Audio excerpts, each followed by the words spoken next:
Hello again. So following on from my last video, I had a message from a friend, Chris, who has been facing some discussion with Christians at Outreach who talk about Christians being allowed to or justified in eating fish based on what Jesus did and said.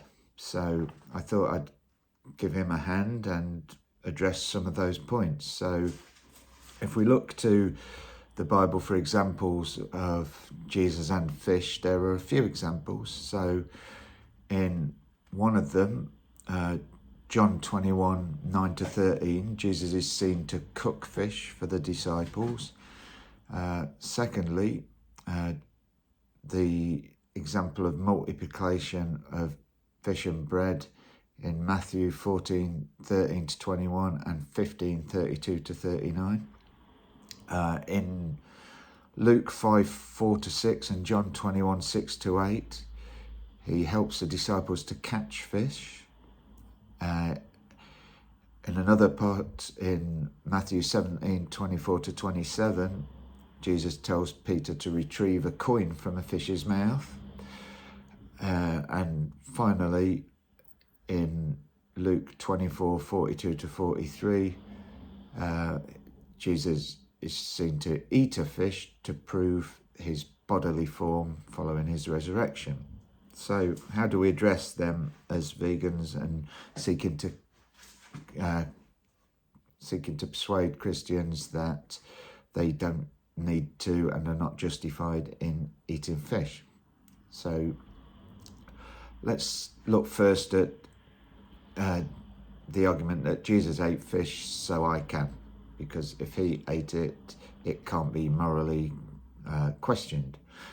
So firstly, to consistently follow Jesus' diet is to suggest that the only animal we can eat is fish, and that, even that, only when we've died, because that only example of Jesus eating a fish is after his bodily death and resurrection, to prove to doubting disciples that he was still there. And even then, we'll get onto later why even that's questionable.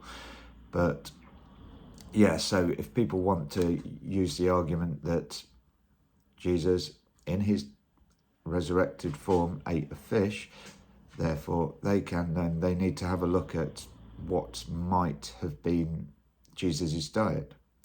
So at that time, even saying that Jesus ate fish is problematic for a number of reasons. So what we use as the term fish now, so pescatarian, for example, would call all kinds of sea creatures fish.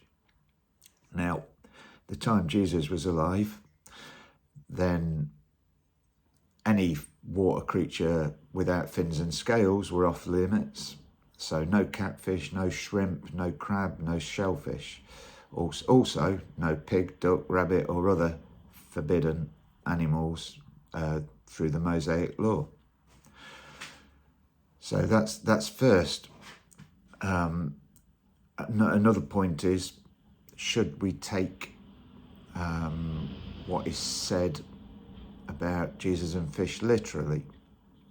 So as Luke tells the story of Jesus' appearance in several ways, it's pretty clear that he didn't intend it to be literal. If he did, why would he contradict himself and give different stories? It's obvious he's using it as a non-literal form of getting a message across. So in Acts 1-4, Luke describes Jesus eating with the disciples. In Luke 24, only Jesus eats. In Acts 10:41, Peter says the disciples ate and drank with Jesus. In Luke 24, Jesus drank nothing. And even more problematic than any of those, in Paul's description, 1 Corinthians 6:13, the resurrected body does not in any way eat or drink. So, and John's gospel shows Jesus cooking fish for the disciples, but no other writer shows him eating one.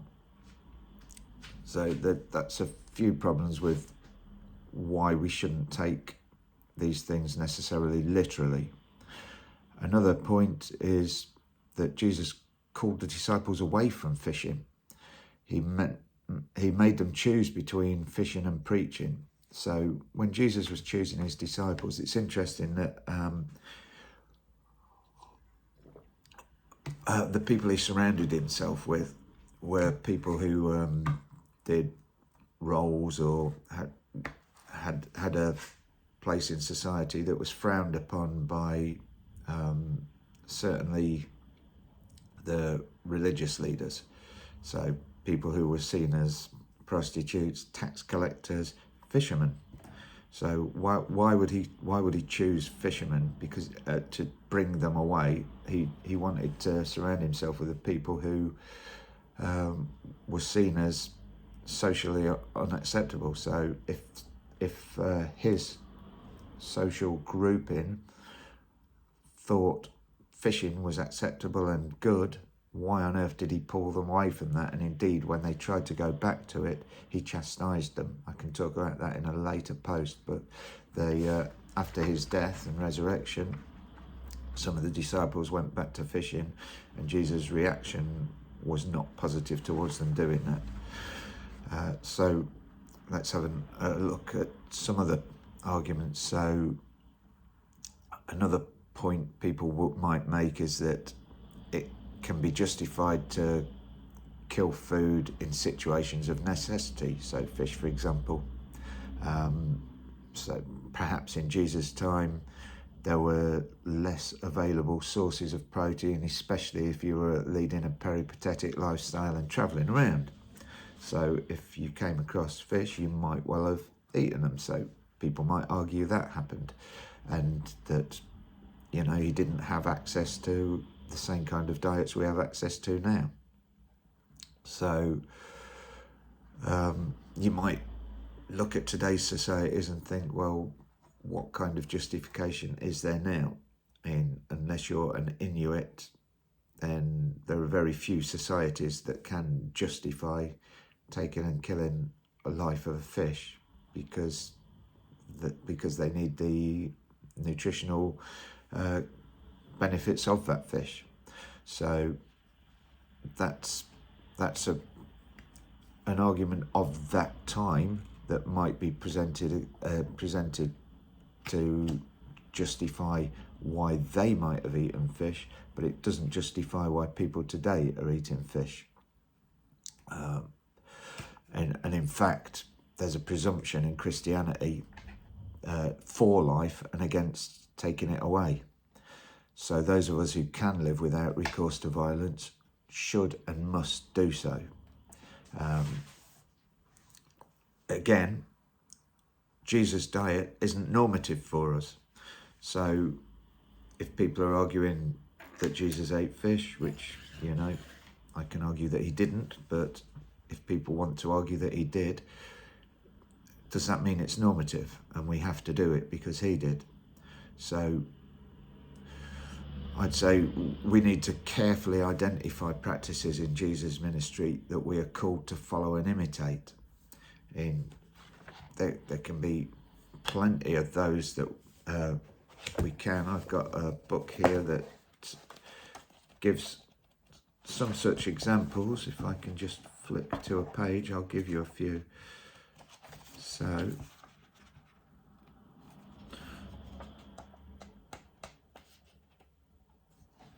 where are we? Just bear with me. Yeah, so we're called to follow his example in forgiving others, in loving one another, in serving others, in giving our lives as he did, in accepting suffering for doing the right thing, and suffering the world's hostility to the barrier-breaking, non-violent kingdom. There's plenty of examples in the New Testament that instruct us or encourage us to follow those examples. Yet, when it comes to following Jesus or imitating Jesus in terms of his itinerancy, his dress, his modes of transport, or his diet, we get no such instruction. So yeah, it's just nonsense to claim that what Jesus did is normative for us. We have to be very careful how we select what we follow and imitate, because the New Testament's very clear in those parts that we should imitate. And finally, I'd look at cultural differences. So when Jesus was alive, during the time of Roman occupation, fish was becoming more available because of the practices that the Romans brought in. Other than that, the average Jewish household of the time in Palestine would have had a very limited supply of fish, if any, perhaps a few crumbs or morsels a week, maybe on the Sabbath, but very, very rare, and certainly not that available to non-fishermen. And in any case, what use they had of fish then is totally culturally different to what we have now.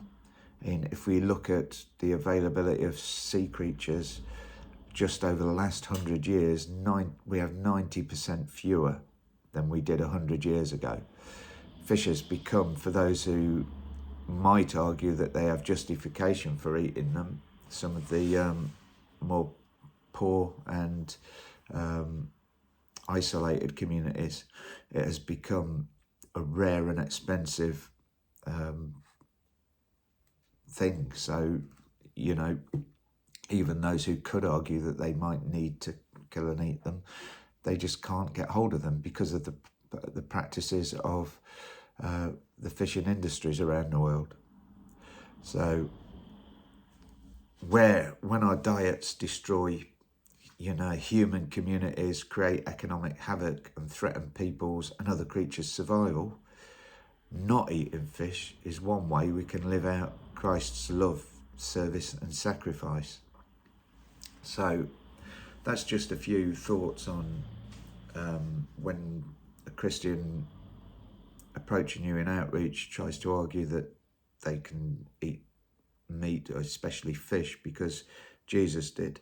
I can come back later and do another post about lamb, for example, and you'll get some Christians arguing that Jesus ate lamb. Again, absolutely no evidence whatsoever that he did, and I'll deal with that in another post. But just having a quick look at what I said at the start, the 5 points, see if I've missed anything.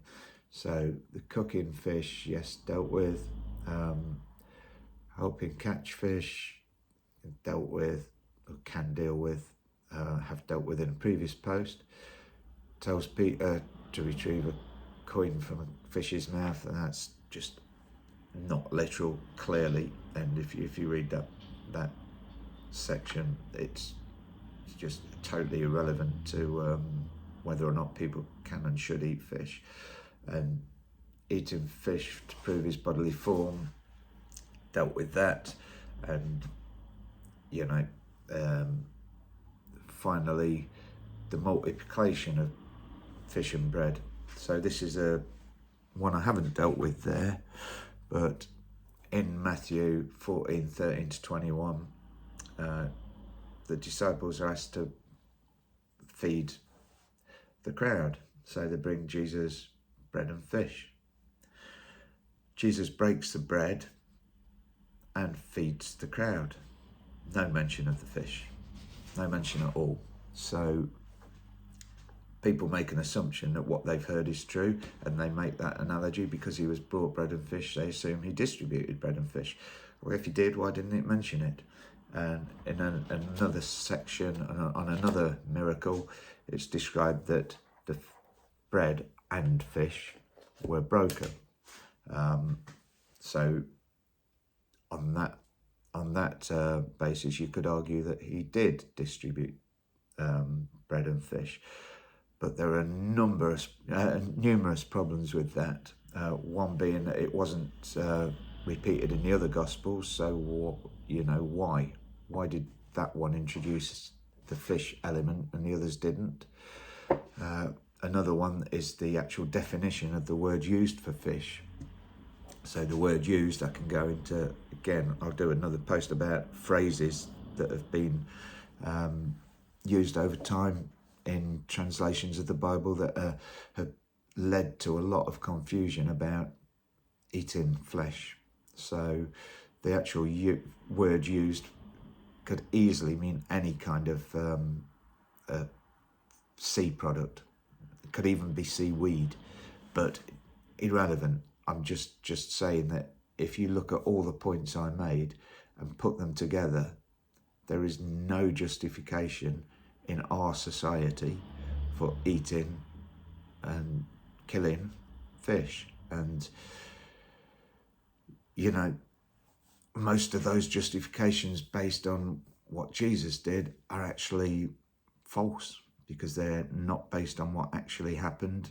And if you have any questions about, or if you disagree with me, which some people will, feel free to comment, send me your thoughts, ask me if there's anything that this has led you to think about that might be useful. I can talk in future posts about, I've already mentioned the lamb, I can talk about the Gadarene swine, which was one of the passages that caused me to not go Christian for quite a long time, until I looked at various explanations of it, and now I'm totally comfortable that I can explain that one away. So I'll look at that as well. But yeah, so hopefully something there for you, Chris, and for other people who might face the fish though argument. And yeah, so thanks for your time, and as always, I'd welcome any feedback, both in terms of content and how I present it.